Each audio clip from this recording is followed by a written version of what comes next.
فرمایا کہ روز کی بنیاد پر اپنے بچوں کی اٹھک بیٹھک کا، ان کی صحبت کا، ان کی مجلس کا خیال رکھا کرو۔ بچے بچپن سے لے کر پرائمری، مڈل، ہائی کلاس میں آئیں، آپ بچے بچیوں کا جب آپ صحبت کا خیال رکھیں گے، آپ کے بچے گمراہی سے بچے رہیں گے۔ بعض والدین بچے جب کہتے ہیں ہم تو بڑے ہو گئے ہیں، بیٹی کہتی ہے میں بڑی ہو گئی ہوں، تو وہ ان کی تربیت سے رخ موڑ لیتے ہیں۔ ایسے بچے مزید گمراہ ہو جاتے ہیں۔ آج کے ماحول کے مطابق تو بہت زیادہ ضروری ہے کہ والدین بچے بچیوں سے پرائمری سے لے کر کالج کی سطح تک ان کے ماحول پر نظر رکھیں، تاکہ وہ اس گہما گیانی میں، اس بھیڑ میں، سوشل میڈیا کے داؤ پیچ سے بچ سکیں اور آپ کے بچے گمراہی سے محفوظ رہیں۔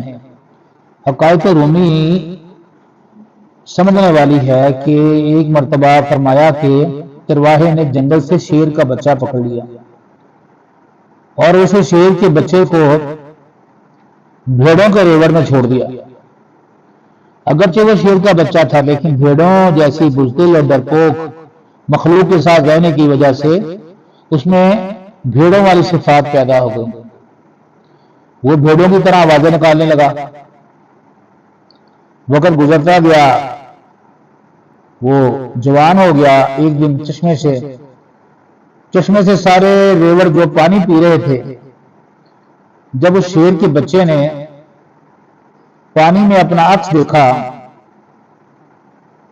تو اسے احساس ہوا کہ میں تو ان بھیڑوں جیسا نہیں ہوں، بلکہ میں تو کچھ اور ہوں، میری شکل تو شیر سے ملتی جلتی ہے۔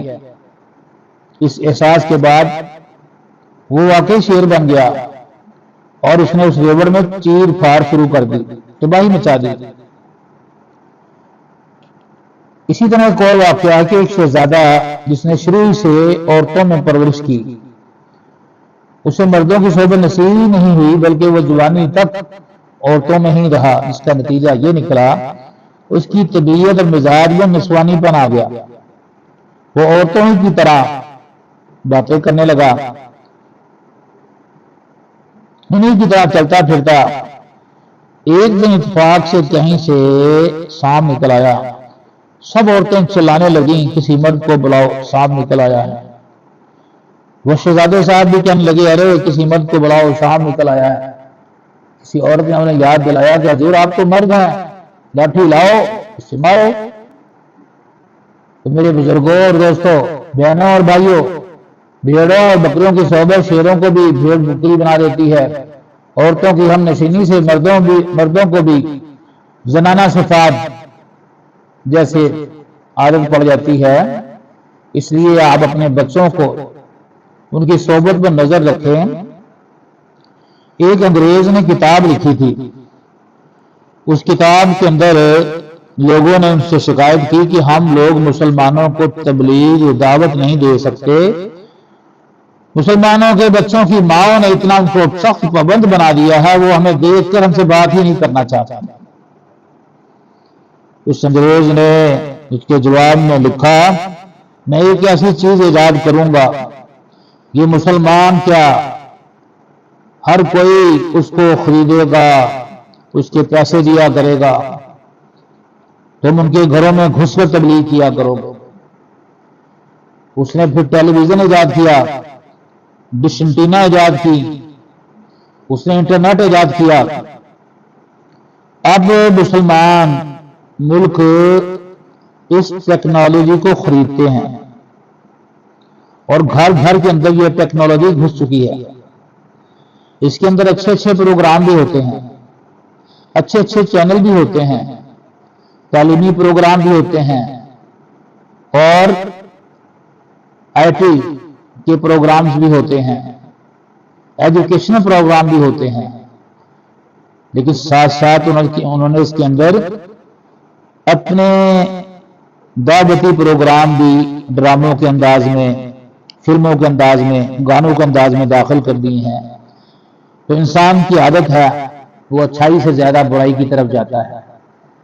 جس انسان کو برائی کا چسکا لگ گیا ہو وہ پھر اچھائی کی طرف کم ہی جاتا ہے، وہ برائی کی طرف مائل ہو جاتا ہے، وہ گندی فلمیں دیکھتا ہے، گندے گانے سنتا ہے۔ ایسے اس کی تربیت کے اندر ایسا زہر انڈیل دیا گیا ہے کہ آپ پیسے دے کر صبح ہوتے ہی انگریزوں کی، ہندوؤں کی دعوت شروع ہو جاتی ہے۔ ان کی ہر فلم میں، ان کے ہر گانے میں، ان کے ہر ڈرامے میں ان کی تبلیغ بھی ہے، ان کی مذہب کی ترویج بھی ہے، ساتھ بہودگی بھی ہے، ساتھ عمر سے پہلے ہی فحش اور اریاں ڈرامے فلمیں دکھا کر اور گانے سنا کر بچوں کو ٹین ایج سے ہی گمراہ کیا جا رہا ہے، اور آپ کو اس صحبت کا پتہ ہی نہیں ہے۔ ایجوکیشن کی آڑ میں، تعلیم کی آڑ میں آپ کے بچے کس طرح جا رہے ہیں۔ لب الباب خلاصہ یہ ہے کہ اس ٹیکنالوجی کو ہم غلط نہیں کہتے، والدین کو نظر رکھنے کی بے حد ضرورت ہے۔ وہ اپنے بچوں پر، اپنی اولاد پر نظر رکھیں۔